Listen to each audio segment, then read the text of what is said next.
Good morning. Your immediate reaction to the Philadelphia Eagles acquiring Jalen Phillips.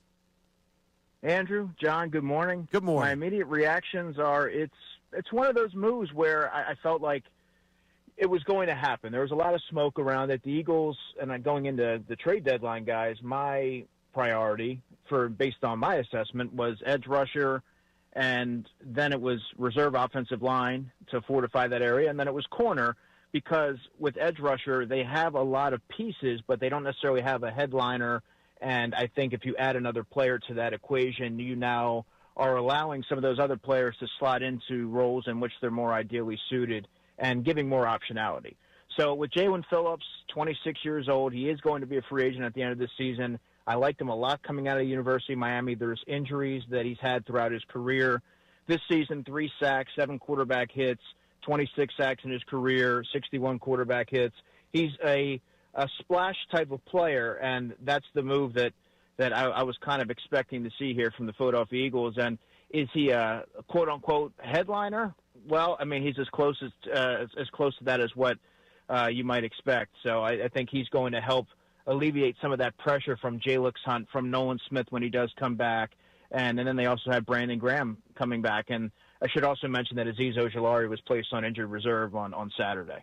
I noticed in your podcast, you did address those things, which, by the way, everybody should be listening to that podcast. It's great when you have a drive in front of you to be able to check out Andrew's podcast that's now started with the Fanatic. And you addressed all those things. Offensive line, do you think this sort of rules out reserve offensive linemen or not? Yeah, I think so. And to kind of expand on that, John, the reason why I said that is because beyond Brett Toth and Fred Johnson, there is a lot of questions. I don't think that Matt Pryor has been the player that the Eagles envisioned when they signed him in free agency, despite playing over 1,000 snaps last season for the Bears at guard. He's really a right side of the line guy, and when he was pressed into service against the Rams, it didn't look particularly good. So you have Matt Pryor, and then you have Drew Kendall, who's a rookie center, and he can also play guard. He can moonlight there. But he's more of a developmental prospect that I'm sure the Eagles would not like to press into service earlier than expected. And Jeff Stoutland hasn't necessarily leaned on rookie offensive linemen in his tenure. So when you look at that, I think that leaves some areas of opportunity. How much does the trade for Jalen Phillips maybe benefit some of the other players on the defensive line when we talk about a rotational standpoint and not expecting Brandon Graham to do some of the things he did last year coming out of retirement? Yeah, great question. And I think you're now going to be able to alleviate some of the burden from a Jalen Hunt, who was having to front the unit, and that's not really what he's ideally suited for. And when Nolan Smith comes back, look, he plays the game extremely physical at 245 pounds, setting the edge and against the run. And that typically lends itself to being nicked up here and there, as we've seen. So now you're not necessarily asking him to take on such a sizable workload. Brandon Graham can now sprinkle in. Josh Uche is a really good situational edge rusher, and he's had a nice season. So you kind of have a lot of the different components and the different puzzle pieces that are starting to fit in there. But now you're I guess, preserving some of these other players who have logged a ton of snaps this season. I want to hear some of your observations. A Sunday where you get to sort of observe the NFL and not be fully immersed in an Eagles Sunday, and any of the observations that you made and how they react and how they affect the Philadelphia Eagles. Yeah, well, I mean, I wasn't totally locked in because I try to get away busy. as much as I can. I kept tabs on the Packers, and obviously that was a game that no one really was able to envision that happening. You have to wonder how they're going to rebound from that next week. Are they kind of on the ropes? Are they reeling a little bit? That's a pretty compelling storyline. The Cincinnati Bengals, total mess.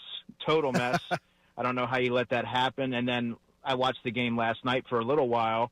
Seattle's a fun team to watch. They fly around, but the Commanders, man, they are probably you hate to say they're done for this, but you look at what happened to Jaden Daniels, and that was just a gruesome injury. I believe it was a dislocated elbow, if I'm not mistaken. And don't look at it if you haven't seen it yet, because it's surfacing on social media.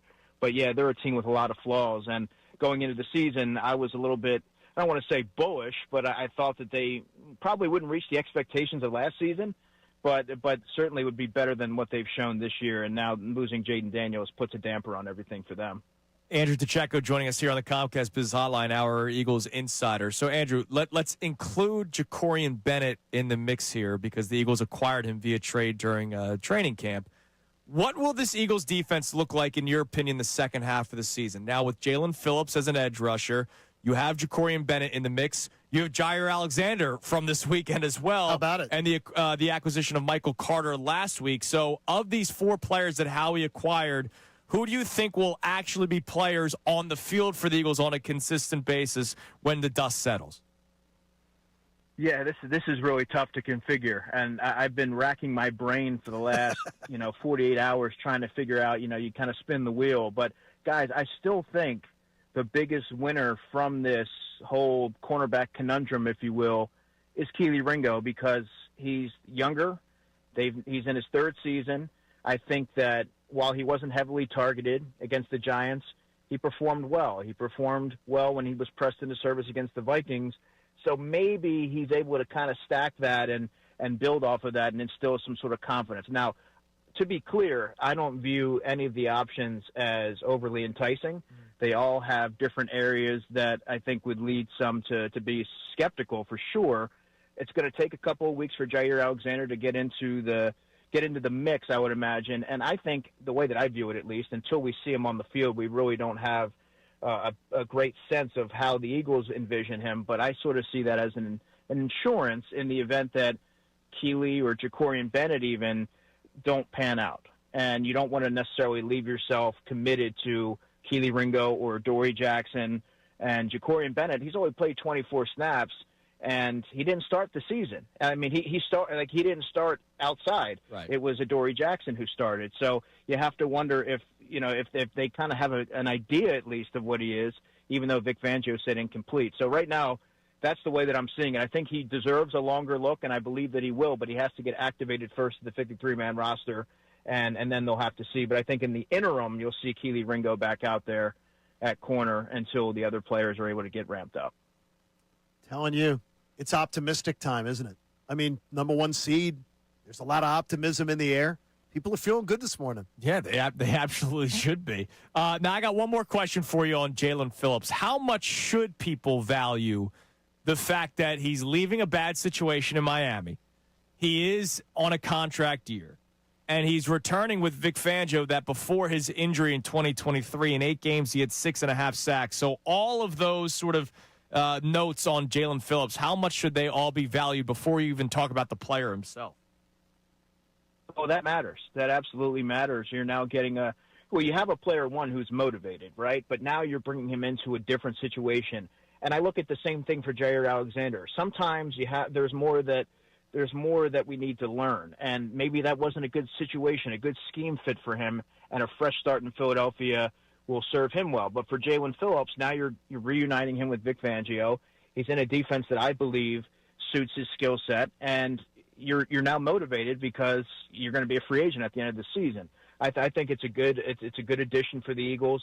He's a young player, and he does have, at I believe 263 pounds, he does have the frame to support and play the run, and he does have some nice bend to him to rush the passer. I think that's a good addition on a team that really needed it. Andrew, listen, brother, keep up the great work. Thank you so much for checking out our content here on our YouTube channel. You know you can like and subscribe, and that way you're never going to miss anything that we've got going on right here at 97.5 The Fanatic.